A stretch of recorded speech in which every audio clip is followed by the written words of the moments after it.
Study point Madan Gopal পাড়ায় BA প্রথম semester Bangla এবং ইতিহাস মেজর ও মাইনর ব্যাচে ভর্তি চলছে। এছাড়াও পড়ানো হচ্ছে নবম, দশম এবং একাদশ, দ্বাদশ শ্রেণীর কলা বিভাগ। ভর্তির জন্য আজই যোগাযোগ করুন স্টাডি পয়েন্ট মদন গোপাল পাড়া, শান্তিপুর, নদিয়া। যোগাযোগ নম্বর 7364929523। Study point. Banerjee education YouTube চ্যানেলে সকলকে স্বাগত জানাই।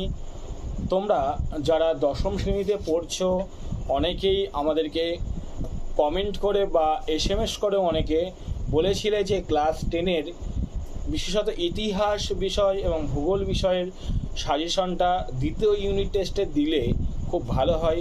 তোমাদের রিকোয়েস্টে আমি ইতিমধ্যেই তোমাদের দ্বিতীয় ইউনিট টেস্ট এমনকি মাধ্যমিকের জন্য চতুর্থ, পঞ্চম এবং ষষ্ঠ এই তিনটে অধ্যায় থেকে কোন প্রশ্নগুলো খুব ইম্পর্টেন্ট সেগুলি ইতিমধ্যেই আগের ভিডিওতে আলোচনা করে দিয়েছি। আজ আমি চতুর্থ, পঞ্চম এবং ষষ্ঠ অধ্যায়ের 4 নম্বর এবং 8 নম্বর মার্কসের ইম্পর্টেন্ট প্রশ্নগুলো নিয়ে আলোচনা করে দেব।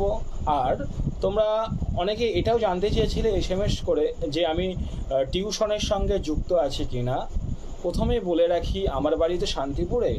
আমি শান্তিপুর মদন গোপাল পাড়ায় টিউশন করাই, 9-10 বাংলা, ইতিহাস, ভূগোল করাই এবং 11-12 ইতিহাস, রাষ্ট্রবিজ্ঞান এবং BA first year, second year, third year, অর্থাৎ এখন তো তোমাদের ইয়ার সিস্টেম নেই, সেমিস্টার সিস্টেম। গ্র্যাজুয়েশনের ইতিহাস মাইনর এবং মেজর বিষয়টা পড়ায়। যদি কেউ শান্তিপুর এলাকা থেকে থাকো, পড়তে ইচ্ছুক হও, অবশ্যই আমার নাম্বারে যোগাযোগ করো। আমার নাম্বার হচ্ছে 73 64 92 95 23 7364929523।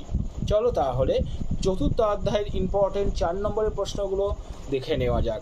দেখো, এখান থেকে প্রথম যে 4 নম্বর প্রশ্নটি ইম্পর্টেন্ট সেটি হচ্ছে সিপাহী বিদ্রোহের ব্যর্থতার কারণ। সিপাহী বিদ্রোহের ব্যর্থতার কারণ কী ছিল? 4 নম্বরের এই প্রশ্নটি খুব ইম্পর্টেন্ট। আরেকটা তোমাদেরকে বলে রাখি, এই অধ্যায়ে তোমরা একটা 8 নম্বরের প্রশ্ন খুব ভালো করে করবে। সেটা হচ্ছে সিপাহী বিদ্রোহ বা মহাবিদ্রোহের চরিত্র ও প্রকৃতি। এই প্রশ্নটি করলে যদি 8 নম্বরে ওই প্রশ্নটি নাও এসে থাকে, তাহলেও এখান থেকে 4 নম্বরের প্রশ্ন আসার সম্ভাবনাও থেকে থাকে। কেমন প্রশ্ন আসতে পারে? যে এরম আসতে পারে, ভারতের প্রথম স্বাধীনতা যুদ্ধ বলা যায় কি সিপাহী বিদ্রোহকে? ব্যাখ্যা করো। এরমও ঘুরিয়ে দিতে পারে, মহাবিদ্রোহ কি সামন্ত শ্রেণীর বিদ্রোহ ছিল?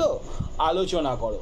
দেখো, তাহলে তোমরা ওই 8 নম্বরের এই অধ্যায় থেকে এই প্রশ্নটি করলে, অর্থাৎ মহাবিদ্রোহের চরিত্র ও প্রকৃতি বিশ্লেষণ করো, তাহলেই তোমরা পেরে যাবে। পরের যে 4 নম্বর প্রশ্নটা এই অধ্যায় থেকে ইম্পর্টেন্ট, সেটা হচ্ছে বঙ্গভাষা প্রকাশিকা সভাকে ভারতের প্রথম রাজনৈতিক প্রতিষ্ঠান বলা হয় কেন? বঙ্গভাষা প্রকাশিকা সভাকে ভারতের প্রথম রাজনৈতিক প্রতিষ্ঠান বলা হয় কেন? পরের প্রশ্ন যেটা ইম্পর্টেন্ট এই অধ্যায় থেকে, হিন্দু মেলার প্রতিষ্ঠার উদ্দেশ্য কী ছিল? নেক্সট প্রশ্ন, জাতীয়তাবাদের প্রসারে হিন্দু মেলার ভূমিকা বিশ্লেষণ করো। পরের প্রশ্ন, ভারত সভার প্রতিষ্ঠা ও বিকাশে সুরেন্দ্রনাথ বন্দ্যোপাধ্যায়ের ভূমিকা বিশ্লেষণ করো। ভারত সভার প্রতিষ্ঠা ও বিকাশে সুরেন্দ্রনাথ বন্দ্যোপাধ্যায়ের ভূমিকা বিশ্লেষণ করো। পরের প্রশ্ন, জাতীয়তাবাদের উন্মেষে ভারত সভার অবদান কী ছিল? জাতীয়তাবাদের উন্মেষে ভারত সভার অবদান কী ছিল? পরের প্রশ্ন, টিকা লেখো, সংবাদপত্র নিয়ন্ত্রণ আইন বা দেশীয় ভাষা সংবাদপত্র নিয়ন্ত্রণ আইন। পরের প্রশ্ন, গোরা উপন্যাসটিতে রবীন্দ্রনাথের যে জাতীয়তাবাদী ভাবধারার পরিচয় পাওয়া যায় তা বিশ্লেষণ করো। অর্থাৎ গোরা উপন্যাসটা তোমরা ভালো করে করবে। এই অধ্যায় থেকে গোরা উপন্যাসটাও 4 নম্বরের জন্য ইম্পর্টেন্ট। এবার আমরা দেখে নেব পঞ্চম অধ্যায়ে কোন প্রশ্নগুলো 4 নম্বরের জন্য ইম্পর্টেন্ট। দেখো পঞ্চম অধ্যায়ে যে প্রশ্ন 4 নম্বরের জন্য খুব ইম্পর্টেন্ট, সেটা হলো ফার্স্ট, ছাপা বইয়ের সঙ্গে বাংলায় শিক্ষা বিস্তারের সম্পর্ক কী ছিল? ছাপা বইয়ের সঙ্গে বাংলায় শিক্ষা বিস্তারের সম্পর্ক কী ছিল? ঘুরিয়ে দিতে পারে প্রশ্নটা, যে ব্যবসায়িকভাবে ছাপাখানা প্রতিষ্ঠার ফলে বাংলায় শিক্ষা বিস্তারে কীরূপ পরিবর্তন এসেছিল বা এনেছিল। 2 নম্বর প্রশ্ন, শ্রীরামপুর মিশন প্রেস কিভাবে একটি অগ্রণী মুদ্রণ প্রতিষ্ঠানে পরিণত হলো? শ্রীরামপুর মিশন প্রেস কিভাবে একটি অগ্রণী মুদ্রণ প্রতিষ্ঠানে পরিণত হলো? 3 নম্বর প্রশ্ন, বাংলার মুদ্রণের বিকাশে গঙ্গা কিশোর ভট্টাচার্যের কিরূপ অবদান ছিল বা অবদান আলোচনা করো। গঙ্গা কিশোর ভট্টাচার্যের অবদান, দেখো উপেন্দ্র কিশোর রায়চৌধুরীর অবদানটা তোমাদের 2023 সালে চলে এসেছে, তাই ওটা একটু জাস্ট দেখে যাবে, অতটা দরকার নেই উপেন্দ্র কিশোরটা। 4 নম্বরের প্রশ্ন, বাংলায় বিজ্ঞান চর্চার বিকাশে ডক্টর মহেন্দ্রলাল সরকারের অবদান কী ছিল? 5 নম্বরের প্রশ্ন, কারিগরি শিক্ষার বিকাশে বাংলার বেঙ্গল টেকনিক্যাল ইনস্টিটিউটের ভূমিকা কী ছিল? কারিগরি শিক্ষার বিকাশে বাংলায় বেঙ্গল টেকনিক্যাল ইনস্টিটিউটের ভূমিকা বা অবদান কী ছিল? 6 নম্বর প্রশ্ন, বিশ্বভারতী প্রতিষ্ঠার ক্ষেত্রে রবীন্দ্রনাথ ঠাকুরের শিক্ষা চিন্তার পরিচয় দাও। এই কটা এখানে 4 নম্বরের প্রশ্ন কমপ্লিট তোমরা যদি করতে পারো, আশা করছি আমি অন্তত, যে তোমরা মাধ্যমিক পরীক্ষাতেও কমন পাবে এবং দ্বিতীয় ইউনিট টেস্টেও কমন পাবে। চলো তাহলে 6 নম্বর অধ্যায়ের ইম্পর্টেন্ট 4 নম্বরের প্রশ্নগুলো সম্পর্কে দেখে নেওয়া যাক। দেখো 6 নম্বর অধ্যায় থেকে যে 4 নম্বরের প্রশ্নগুলো ইম্পর্টেন্ট সেগুলি হলো, ফার্স্ট প্রশ্ন, ভারত ছাড়ো আন্দোলনে শ্রমিক শ্রেণীর অবদান বা ভূমিকা কী ছিল? 2 নম্বর প্রশ্ন, আইন অমান্য আন্দোলনে শ্রমিক শ্রেণীর অবদান বা ভূমিকা কীরূপ ছিল? 3 নম্বর প্রশ্ন, বঙ্গভঙ্গ বিরোধী আন্দোলনে শ্রমিক শ্রেণীর ভূমিকা বা অবদান কী ছিল? 4 নম্বর প্রশ্ন, টিকা লেখো ডান্ডি অভিযান। 5 নম্বরের প্রশ্ন, বারদৌরি সত্যাগ্রহ টিকা লেখো। বারদৌরি সত্যাগ্রহ। 5 নম্বর প্রশ্ন, বারদৌরি সত্যাগ্রহের প্রতি জাতীয় কংগ্রেস কীরূপ ভূমিকা বা অবদান রেখেছিল? 7 নম্বর প্রশ্ন, বঙ্গভঙ্গ বিরোধী আন্দোলনে কৃষক সমাজ সক্রিয়ভাবে অংশগ্রহণ করেনি কেন? বা বঙ্গভঙ্গ বিরোধী আন্দোলনে কৃষক সমাজ অংশগ্রহণ করেনি কেন?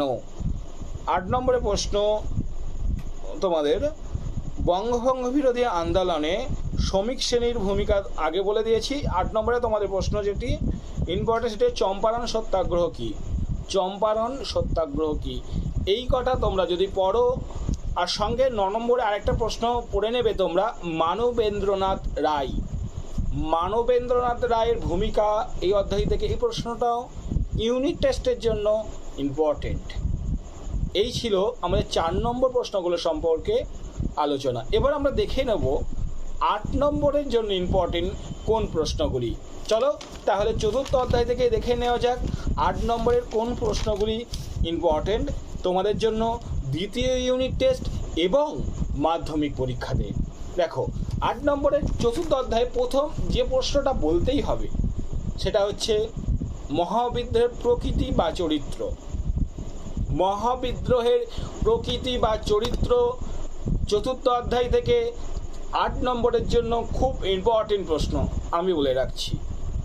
সঙ্গে এটাকে ঘুরিয়েও দিতে পারে, মহাবিদ্রোহকে কি ভারতের প্রথম স্বাধীনতা সংগ্রাম বা স্বাধীনতার যুদ্ধ বলা যায়? আলোচনা করো। এটাও 8 নম্বর এরমভাবে ঘুরিয়ে দিতে পারে। তারপর এখান থেকে আর তোমাদের 8 নম্বরের মতো পড়ার দরকার নেই, একটা মাত্র প্রশ্ন পড়লেই এই অধ্যায় থেকে তোমরা কমন পেয়ে যাবে। এবার দেখো পঞ্চম অধ্যায় থেকে কোনটা 8 নম্বরের জন্য ইম্পর্টেন্ট। পঞ্চম অধ্যায় পঞ্চম অধ্যায় থেকে তোমরা 8-এর জন্য যেটা করতে পারো, 1 নম্বর, হ্যালহেডের a grammar of the Bengal language. হ্যালহেডের a grammar of the Bengal language গ্রন্থটি গুরুত্বপূর্ণ কেন? হ্যালহেডের a grammar of the Bengal language গ্রন্থটি গুরুত্বপূর্ণ কেন? ওর সাথেই বাংলার ছাপাখানার বিকাশে চার্লস উইলকিন্সের অবদান বা ভূমিকা আলোচনা করো। 3 + 5 8। 2 নম্বর প্রশ্ন এখান থেকে যেটা গুরুত্বপূর্ণ, বাংলায় কারিগরি শিক্ষার বিকাশের সংক্ষিপ্ত বিবরণ দাও। বাংলায় কারিগরি শিক্ষার বিকাশের সংক্ষিপ্ত বিবরণ দাও। খুব ইম্পর্টেন্ট প্রশ্ন। 3 নম্বর প্রশ্ন, এই অধ্যায় থেকে আরেকটি প্রশ্ন তোমাদের জন্য দিয়েছি, যেহেতু আমি 6 নম্বর অধ্যায় থেকে 8 নম্বরের জন্য কোনো প্রশ্ন তোমাদেরকে দিইনি, তাই এই অধ্যায় থেকে আরেকটা প্রশ্ন বাড়িয়ে দিয়েছি। 3 নম্বর প্রশ্ন, রবীন্দ্রনাথ ঠাকুরের শিক্ষা চিন্তা ও শান্তিনিকেতন ভাবনার সংক্ষিপ্ত পরিচয় দাও। এই কথা, অর্থাৎ পঞ্চম অধ্যায় থেকে 3টে, চতুর্থ অধ্যায় থেকে 1টা, এই 4টে প্রশ্ন তোমরা যদি করো, আমি আশা প্রকাশ করছি অবশ্যই তোমরা 8 নম্বরের জন্য কমন পাবে। এবং আরও কিছু তোমাদের জন্য যদি আমি উপকার করতে পারি, দরকার থাকে অবশ্যই জানাতে পারো। আর শান্তিপুর থেকে কেউ যদি দেখে থাকো, শান্তিপুরে যদি বাড়ি হয়ে থাকে, অবশ্যই আমাকে আমার ফোন নাম্বারে ফোন করতে পারো। কেউ টিউশন পড়তে চাইলেও নির্দ্বিধায় বলতে পারো। আজ এই পর্যন্তই। আগামী কোনো ভিডিওতে আবার তোমাদের সাথে দেখা হচ্ছে।